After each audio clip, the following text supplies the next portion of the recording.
The harsh summer weather began to ease as the sun declined from its zenith. The wild company trotted along the trade road begrudgingly, careful to preserve their energy. All 6 of them came to a stop by the signpost stationed between 2 sections where the road had split. Ostagar the Orange took in his surroundings, seeing these 2 cottages so far from anywhere, untouched by the carnage of war. Here, it seemed as if the conflict hadn't even happened. "There is a calmness here that seems out of place," the dwarf stated as he shared with the others of his company. Potor Wildhide, a cocky yet confident gnome, slipped away from the group. Seeing the 2 hovels so devoid of residents filled him with a suggestion. "Instead of pitching tents by the roadside, why not see if these abandoned homes could provide us with some kind of shelter?" Most of the group gave murmurs of approval to the idea.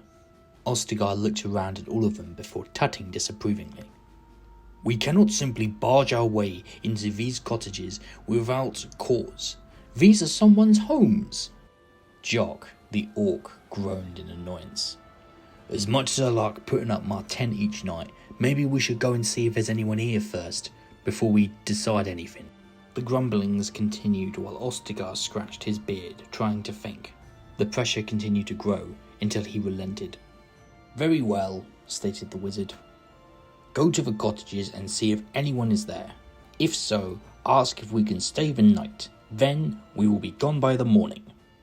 The group seemed somewhat relieved as the suggestion was accepted. 2 members of the company broke away. Jock and Belinda headed towards the gate of the first cottage.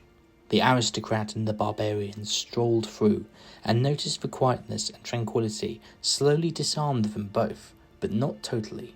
The orc tightened his grip on his axe when he noticed the door to the cottage was left just about open. Jock stopped in his tracks, while Belinda walked on, only to then stop and look back in confusion. "Something the matter?" Belinda asked. Jock had his eyes fixed on the doorway. The remaining hairs which ran down the back of his neck began to stand on end. Watching ever so patiently, he waited to see if something, anything, would move from within the darkness. "Mind yourself, knobhead," barked the orc to his companion. "Something don't seem right here." Belinda turned about and then glared at the orc with eyes projecting stern annoyance. "Jock, you shall refrain from calling me a knobhead." The barbarian awkwardly looked her up and down. "But didn't you tell us that's what you are?" Belinda could do nothing but roll her eyes. "I said that I am a woman of noble birth. If anything, you should just refer to me by my name." Belinda's voice was soft and well-spoken, that projected an eloquence that was found among those of noble birth. Jock could not help but smirk when he saw her frustration manifest in the furrowing of her brow and the twitching of her nose ever so slightly. A loud screech followed by a deep clang brought an end to this brief exchange. Belinda raised her sword with both hands and pointed it towards the doorway. "Step out and reveal yourself," she commanded with a booming voice. A moment or 2 of silence passed, followed by a series of smaller bumps and scuffles. Without much warning, the door to the cottage flung open and a pair of strangers emerged. A man draped in a crimson cloak, clutching a crossbow, and a dwarf in battered armour stood ready. What do you want?" the dwarf asked while raising his shield. Belinda noticed the human clinging his crossbow, but also saw his hands shaking, struggling to wrap his finger around the trigger. He seemed anxious by these strangers. "Do the 2 of you live here?" she inquired while lowering her sword. The human and the dwarf shared an awkward glance between one another before lowering their own weapons. "No," answered the dwarf. "We were just staying here until—" The dwarf seemed worried and tried to hold his tongue while his eyes darted between the human and the orc, as if he didn't want to reply or explain. From the gate leading into the field, Ostagar entered and casually walked towards the cottage to join his companions.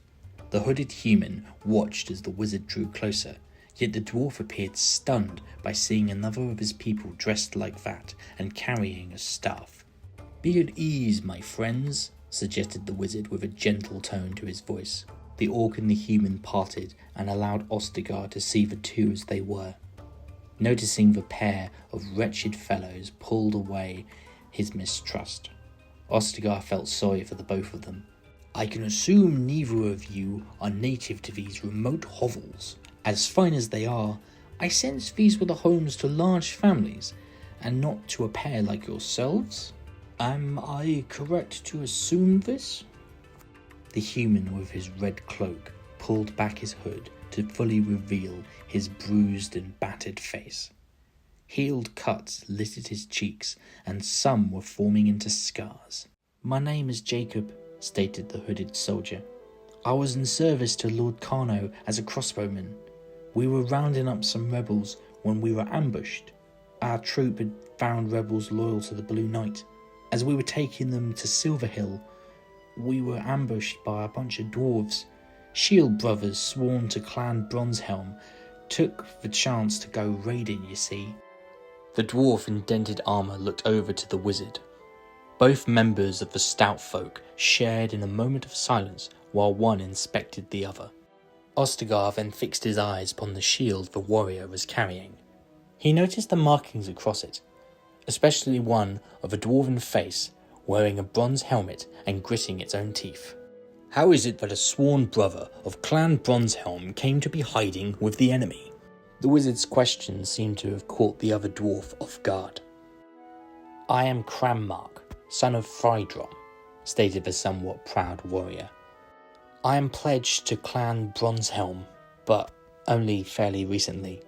I marched to my first battle only 3 days ago. We took on a detachment of yeomen, and quite honestly it was a bloodbath. I'm the only one here because no one else really made it." Ostagar's thumb rubbed against the withered staff firmly grasped in his hand. He continued to examine Crammark for any detail he could. "How old are you?" Ostagar requested to know with interest. Crammark hung his head. 25. I only swore fealty to Clan Bronzehelm because I thought I could work on their forges. Instead, the chief told me to pick up an axe and go into battle. Nonetheless, it still does not explain how you ended up here with someone who should be an enemy to your clan. Crammark lifted his head while adjusting his mail shirt. Upon losing my patrol, I tried to find my way back to the clan hall. Honest, I did. I just became a bit lost. When I got here to the cottages about 2 days ago, I met Jacob. Neither of us really wanted to return to the fighting, so we just chose to stay here. Belinda scoffed at the dwarf's words. Hiding is rather cowardly for one of your people, is it not? Crammark glared at the noblewoman with both disdain and annoyance. Not every one of our folk can swing an axe as if his or her life depended on it. I was always better at working on weapons rather than using them, though by the command of the chief I was given a shield and axe and told to go and pillage against my will. I never was a fighter. Potor, Malin and Talika approached the other half of their company.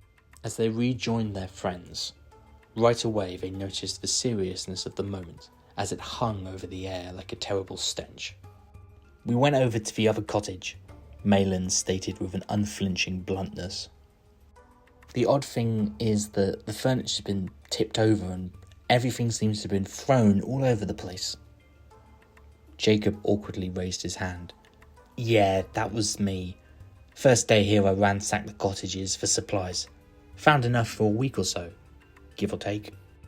Ostagar realised both men were nervous, seeing the others almost surround them. I believe an introduction is in order, stated the wizard. We are the Wild Company. I am Ostagar the Orange. To your right is Jock Throatcutter. To your left is Belinda McGavel. The others are Potor Wildhide, Talika the Troubadour, and Malin Kelnar. Jacob placed the front of his crossbow pointed to the ground and used it to perch himself upright. Makes sense adventurers would pass through the province. Come to seek your fortunes, have you? Ostagar proceeded to rest his staff against his shoulder as the wizard relaxed his stance. We go to where we believe there is opportunity, Potor interjected. Crossing battle lines and clashing with occasional bandits only seems to add excitement to our travels. Talika looked over Ostagar and addressed both of the deserters. What happened to the people that lived here? Jacob did nothing except shrug his shoulders. No idea. These cottages were empty when I first arrived, I swear it. Probably were abandoned in the early days of the rebellion. Ostagar cleared his throat to draw everyone's attention toward him. We should proceed to set up camp. Perhaps we could set our sleeping rolls inside the cottage here. It would be a tight fit, to be sure, but at least we would have some shelter from the cold. Tomorrow we will discuss our next course of action. Unless, of course, the two of you have any objection with us staying here, of course.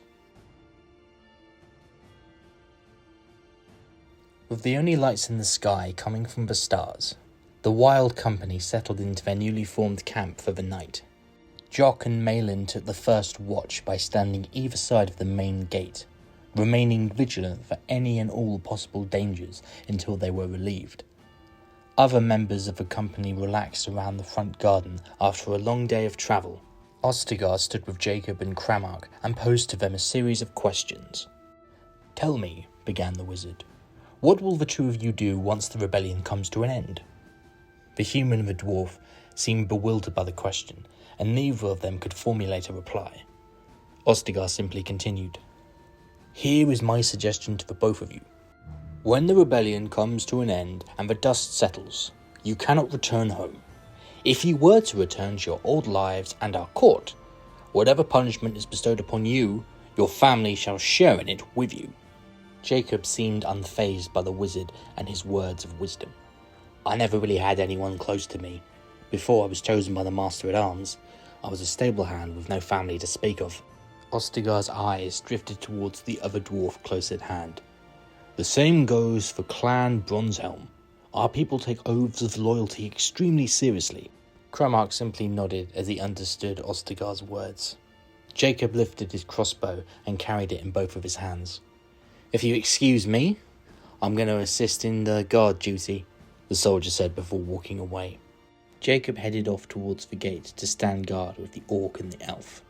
Both dwarves remained where they were, but the wizard had no intention of letting an awkward silence linger over the moment. Here is another piece of advice. You and your friend should leave Nephris and head north through Mavleria, up to the Validian Sea. It's an inland body of water where a collection of islands in the middle of it are home to the Republic of Validia. It's a mercantile realm, but it's good to find work and far away from the troubles of the south. The work will be hard, yet plenty. Master Wizard, Cramark interrupted. How is it that a dwarf became a wizard exactly? Ostagar paused in his thoughts. Memories rapidly resurfaced within his mind, and experiences decades past appeared as if they only happened moments ago. When I was the age you are now, maybe a year or two younger, I was born under a different name into the Red Axe clan. Gathering firewood one day, I encountered a lonely hedge mage gathering herbs in the wild. She was bold, if not a little brash. We met once or twice every so often, every time I went to gather firewood. During these encounters, I eventually learned that I myself have magical abilities. To learn more, I would have to travel with her, which would mean leaving my clan and family behind. I can assume you left your clan. Ostagar nodded with a smile. Sharp as a knife you are. I did. I was cast out by my clan in response, and I have not returned since. 70 years later, I have become a master of magic, and I have hardly ever thought of what became of Clan Red Axe. One thing I wanted to ask, though. You mentioned that you were born under a different name. What did you mean by that? Ostagar restrained himself from smiling while reciting the story. The sorceress I met, Meridia. She was a sworn member of Caridian's Covenant. Those seeking to learn magic from those associated with the Covenant are expected to surrender all ties and connections they have to their old lives. Thus, they can begin anew, completely associated with the Order. Even your name is expected to be disregarded, so that one may fully immerse themselves in the new Covenant and all that is held within. Upon doing so, I surrendered all that I was and took the name Ostagar to begin my new life. Kramark simply rested his hand by his side. That being said, what was your original name?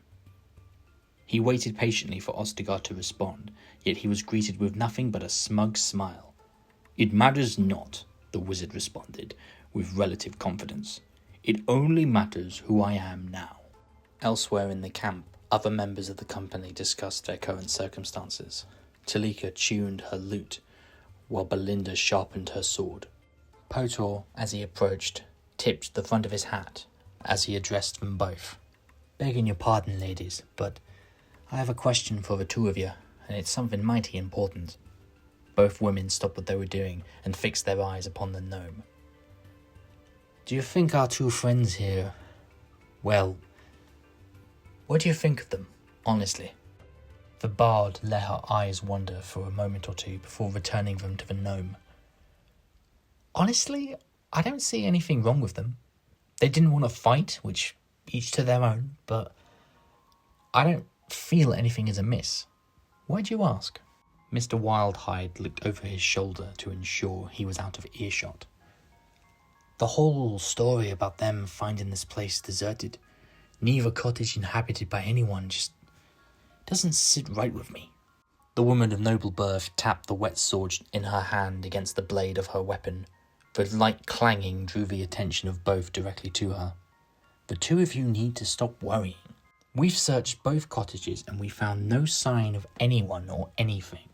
It seems as if they were abandoned, and until we can find proof, I'm not going to hold either of them in any suspicion of murder." As Jacob approached the main gate leading into the grounds of the cottage, he found two members of the company standing either side of it: Jock, the brutish orc, and Malin, the quiet yet alluring scarred elf. "I hope you don't mind me joining you," Jacob said as he stood between the two. "There must be some story behind those scars." Malin glanced at him just for a moment, then looked away, fixing her attention on the horizon. "Not with the likes of you," Malin muttered under her breath.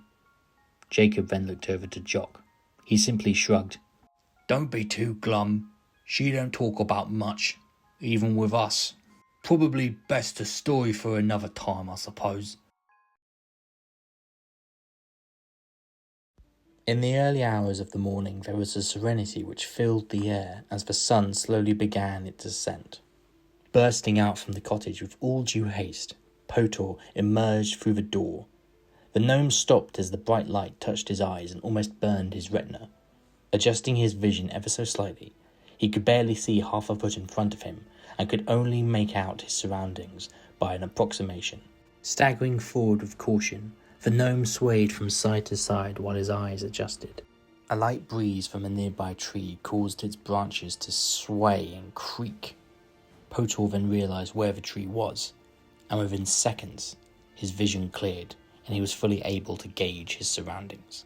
Coming to the closest bush just behind the tree, he proceeded to reach into his trousers and take out his most prized possession. Pointing it towards the shrubbery, he began to empty his bladder, and he felt a great relief surge throughout his body. That's more like it," he mumbled to himself. As the charming rogue began to relieve himself thoroughly, another series of footsteps came from within the cottage. Talika emerged moments later and looked out upon the glorious new day. Her delight in seeing the sunlight only lasted for a moment, as it dissipated when she realised who was at the gates of the cottage. "Potor, I believe you should stop that, as we have company." The bard set her eyes towards the gates of the cottage. She realised that there was a full contingent of men, armed to the teeth. Hey everyone, I really hope you've enjoyed this episode of The Wild Company. Please be sure to subscribe to my YouTube channel, and if you really like my work, please consider subscribing to my Patreon, where each subscription goes towards making more videos like this, as well as other content from the world of Statendor. I hope to hear from you soon, so subscribe and stay tuned for more content.